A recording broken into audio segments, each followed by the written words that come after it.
ناظرین السلام علیکم۔ صفا آن لائن کے خاص پروگرام تفہیم شریعت میں آپ کا استقبال ہے۔ میں ہوں منور سلطان۔ تفہیم شریعت میں ہم شرعی مسائل اور دین سے متعلق احکام کو سمجھنے کی کوشش کرتے ہیں۔ آج جس مسئلے کو ہم سمجھنے کی کوشش کریں گے وہ انتہائی اہم مسئلہ ہے۔ عام طور پہ لوگوں کے درمیان اس پہ غلط فہمی بھی پائی جاتی ہے، اطمینان نہیں ہوتا ہے، خود اپنوں کی بھی یہ کیفیت ہوتی ہے اور دوسرے لوگ بھی کہیں نہ کہیں اس پہ اعتراض کرتے ہیں۔ تو آج ہم اس مسئلے پہ بات کریں گے۔ وہ مسئلہ یہ ہے، ایسا کبھی کبھی ہوتا ہے لیکن بہرحال یہ واقعہ ہے کہ دادا کی موجودگی میں یعنی والد کی موجودگی میں جب ان کے کسی لڑکے کا انتقال ہو جاتا ہے اور پھر جس کا انتقال ہوا ہے اس کے بچوں کو دادا کے انتقال کے بعد وراثت میں حصہ ملے گا یا نہیں ملے گا، اس پہ بڑی غلط فہمی پائی جاتی ہے۔ آج ہم اسی مسئلے کو سمجھیں گے کہ جو بات کہی جاتی ہے شریعت کے حوالے سے کہ ایسی صورت میں پوتے کو دادا کی وراثت میں حصہ نہیں ملتا ہے تو ایسا کیوں ہے، شریعت میں اس کا انتظام کیا ہے، اور پھر کیا ایسے پوتے کو بے یار و مددگار چھوڑ دیا گیا ہے یا اس کا کوئی حل پیش کیا گیا ہے۔ آج ہم اس موضوع پہ بات کریں گے۔ ہمارے ساتھ معروف عالم دین مولانا عبید اللہ اسدی صاحب، آپ بہت ہی اہم کتابوں کے مصنف ہیں، اسلامک فقہ اکیڈمی کے سیکریٹری ہیں، اسی طرح جامعہ عربیہ ہتھورا کے آپ شیخ الحدیث ہیں۔ اسلامی تعلیمات اور جو شرعی امور ہے اس میں مستند استناد کی حیثیت ہے آپ کو۔ آج ہم ان سے بات کریں گے اور سمجھیں گے۔ مولانا، آپ کا استقبال ہے ہمارے اس پروگرام میں۔ جو مسئلہ ہے کہ دادا کے انتقال کے بعد پوتا محروم ہوتا ہے تو یقیناً شریعت کا پورا نظام ہے، وراثت کا بھی پورا نظام ہے، تو سب لوگوں کو جو حصے ملتے ہیں ہر جگہ اطمینان ہوتا ہے۔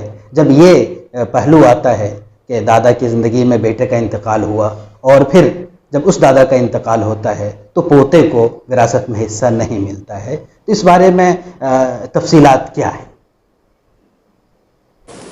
دیکھیے، شریعت میں تو ہر چیز کا نظام ہے جو بڑا مکمل ہے، منضبط اور مضبوط ہے، اور وراثت کا بھی باقاعدہ نظام ہے، اور اس نظام کی فی الجملہ پورے طور پر صراحت قرآن کریم میں موجود ہے۔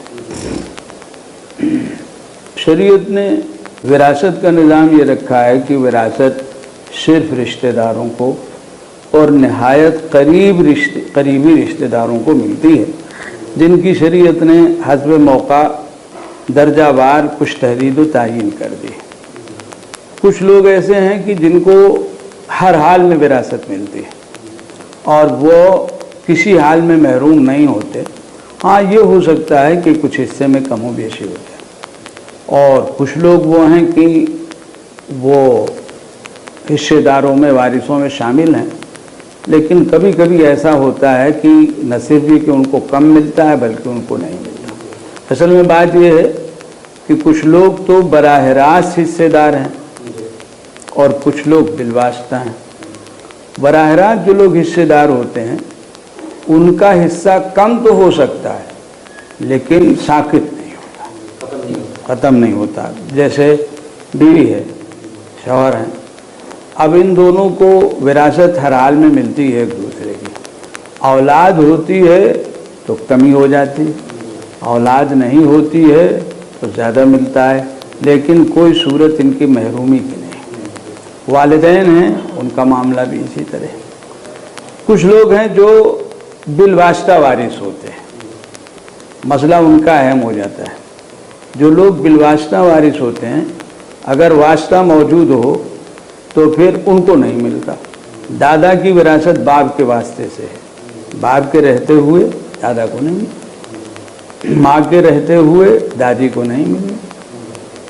اولاد کا مسئلہ یہ ہے کہ براہ راست جو اپنی صلبی اولاد ہے، حقیقی اولاد ہے، اس کو تو براہ راست ملتا ہے، لڑکا ہو یا لڑکی ہو۔ خالی لڑکیاں ہوں تب بھی، اور لڑکے کے ساتھ لڑکی ہو تب بھی ملتا ہے۔ لیکن جب آگے بات آتی ہے اولاد کی تو اس میں نواسوں کا مسئلہ، نواسیوں کا تو بہت خاص صورت میں آتا ہے لیکن جہاں تک سوال ہے پوتے اور پوتی کا، تو وہ بیٹے کی اولاد ہونے کی وجہ سے ان کا زیادہ حق ہوتا ہے، لیکن چونکہ واسطہ ہے، بیٹے کے واسطے سے بیٹے کی اولاد کو ملتی۔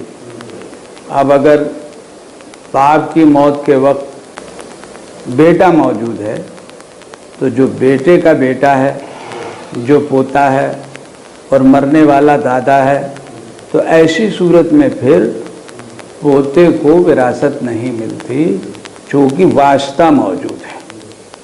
اس میں یہ بھی صورت ہوتی ہے کہ ایک ہی لڑکا ہے، باپ کے سامنے مر گیا، تو باپ اس لڑکے کا جو بیٹا ہے پوتا، وہ تو پاتا ہی پاتا حصہ، لیکن بیٹا بھی زندہ ہے، پوتا بھی ہے، بیٹے کو ملے گا، پوتے کو نہیں ملے گا۔ دوسری شکل جو گویا ہمارے موضوع سے تعلق رکھتی، دو بیٹے اتفاق سے دونوں صاحب اولاد، لیکن جب باپ کی موت ہوتی ہے تو اس سے پہلے ایک بیٹا مر چکا ہوتا ہے، ایک بیٹا زندہ ہوتا ہے۔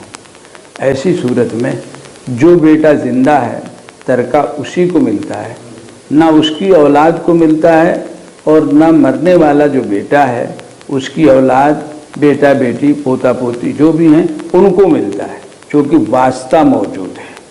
سیڑھی ہے، ایک درجہ ہے، پہلا درجہ اولاد کے مرحلے میں بیٹے کا صلبی حقیقی اولاد کا ہے، وہ سیڑھی اگر موجود ہے تو اس کے نیچے نظام نہیں اترتا، وہ نہیں ہوتی ہے تو پھر نیچے نظام اترتا ہے۔ یہ ایک بنیادی چیز ہے یہاں پر۔ اس کے ساتھ یہ بھی ذہن میں رہے کہ ایسا نہیں ہے کہ پوتا ہر حال میں محروم ہوتا ہے، جیسے ابھی بات آئی ہے کہ ایک شخص کا ایک بیٹا صاحب اولاد اپنی اولاد چھوڑ کر اپنے باپ کی زندگی میں وہ مر گیا۔ اب جب بیٹے کا باپ مرا یعنی دادا، تو بیٹا نہیں ہے، بیٹے کی اولاد ہے، تو جیسے بیٹا مستحق ہوتا اسی طریقے سے اس کی اولاد، پوتا بھی، حتیٰ کہ پوتی بھی مستحق ہوگی۔